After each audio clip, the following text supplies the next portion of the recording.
পাশে না তো, একটু দূরে বসো। এত কাছে কেন? দূরে বসে কিভাবে কথা বলবো? কথা হবে কেন লিজা? এখন তো আমি পড়াইতে আসছি, পড়াশোনা হবে। যাও বইপত্র নিয়ে আসো। আসসালামু আলাইকুম স্যার। ওয়ালাইকুম সালাম। ওয়ালাইকুম সালাম। কেমন আছো লিজা? ভালো আছি।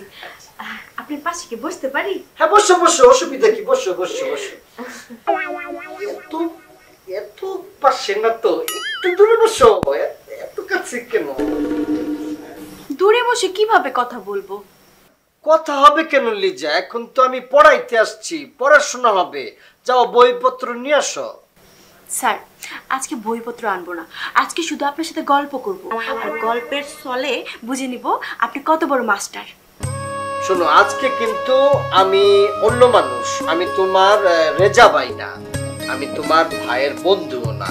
তুমি মনে করবা আমি তোমার শিক্ষক, মনে করবা কি আমি তো তোমার শিক্ষক, পড়ানোর জন্য আসছি। আজকে কোনো গল্প নয়, শুধু লেখাপড়া, ঠিক আছে? যাও। স্যার প্রাইভেট টিউটরের ইন্টারভিউ না নিয়ে কি আমি লেখাপড়া শুরু করে দেবো? How funny, what a talking! তুমি এটা কি ধরনের কথা বললা লিজা? তুমি আমার ইন্টারভিউ নিবা, তুমি আমার ছাত্রী, তোমাকে আমি পড়াবো। তুমি কি ভুলে গেছো যে আমি অ্যাডভোকেট রেজা?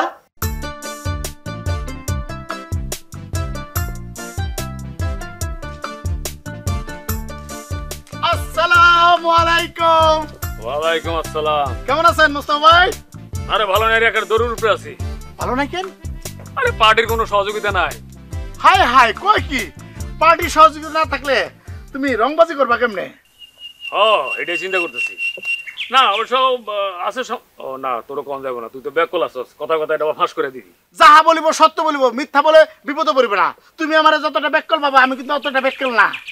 তবে মুস্তাফা ভাই, আমার হাত খালি, কিছু ছাড়ো না। এই আসলে তো তুই ব্যাকল আসছ রে, ভালোই ব্যাকল আসছ। ওই বেটা ওই, আমি ডাবল মোবাইল মোস্তফা। আমি মানুষের কাছ থেকে চান্দা তুলে খাই, আমি তো মানুষের চান্দা দেই না। আর তুই উল্টা আমার কাছে চান্দা চাস। এই যে তুমি যে সত্যি সত্যি মাথা মোটা উত্তরপাড়া সেলিমের মতো, সেটা প্রমাণ করলা। শুনো, আমি কি তোমার কাছে সত্যি সত্যি চান্দা চাইতেছি? আরে তুমি আমার ভালোবাসো না, সেই জন্য তুমি আমার সামান্য কিছু দান করবা। আর একটা কথা, দান আর চান্দাবাজি কে হইল? শোন, হাফিজ দোয়ারদার আমার কাছে গেছিল তোকে পুকুর দখল নেওয়ার জন্য। আমাকে পুকুর দখল নিতে তোমার কাছে গেছে কেন? আর যাওয়ার কারণ আছে, আমারে দখল নিয়ে দিতে কয়। সত্যি করে কত, তুমি কি রাজি হইছো? অবশ্যই রাজি হইছি। এই মোস্তফা ভাই, তুমি তো ভারী বেইমান লোক। তুমি আমগর পুকুর দখল নিবা, বড়দুল্লা ভাই তোমার কিছু কয় নাই? আসলে তুই ব্যাকল আসস।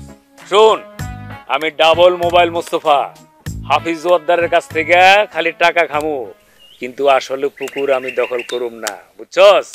তাই তাহলে তুমি নেও, কোনো সমস্যা নাই। তবে তোমার কাছে আমার একটা ছোট্ট অনুরোধ থাকবো, মোটা অঙ্কের টাকা পাইলে সেইখান থেকে আমার কিছু দিও। আর আগে পাইলো তারপর দিব। আর তাহলে এখন নগদ কিছু দেওয়া যাবে না? তোর কইলাম না, আমি এমনিতে আসি বেটা দরুর উপরে। তোমার নাম কি? Double mobile Mostafa. তোমার নামটা তো রাখতে হবে। অবশ্যই। আমার মোবাইলে টাকা নাই, একটা মোবাইল তো একটু ফোন করো।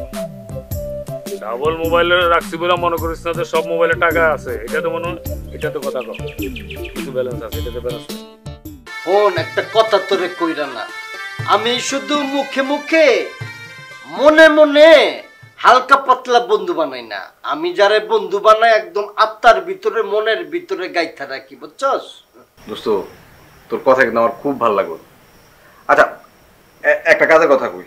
লিজারে তুই ছোটবেলা থেকে চিনস, ও কিন্তু খুব ছটফটে স্বভাবের। কখন কি করে বসে তা কিন্তু ঠিক নাই, একটু সামলায় নিবি।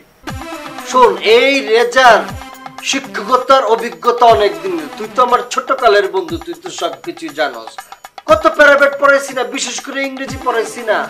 আমার লগে পড়ার সময় কোনো টাল্টি পাল্টি চলবো না। তোর উপরে সেই ভরসা আমার আছে। ও আরেকটা কথা কই, আমি যে তো গোবাড়িতে লিজারে পড়ানোর জন্য আইছি, এটার জন্য কোনোভাবে লিক না হয়, ফাঁস না হয়, তাহলে অসুবিধা আছে। কি অসুবিধা কত? এলাকার বেশিরভাগ মানুষেরই থার্ড ক্লাস মেন্টালিটি। হয়তোবা আমার সামনে এমন একটা কমেন্ট করে বইব, এমন একটা কিছু করে বইব যে আমার খুবই প্রচন্ড রাগ হইব, তারপর উল্টা পাল্টা কিছু করে ফেলাইতে পারে, বুঝছ না? রেজা, তোর বন্ধু কিন্তু এই এলাকার মেম্বার, তার বাড়িতে তুই আবি আর কেউ কিছু কইব? তাই হয়। তুই বল। আমি লিজারে পাঠিয়ে দিতেছি। আচ্ছা ঠিক আছে।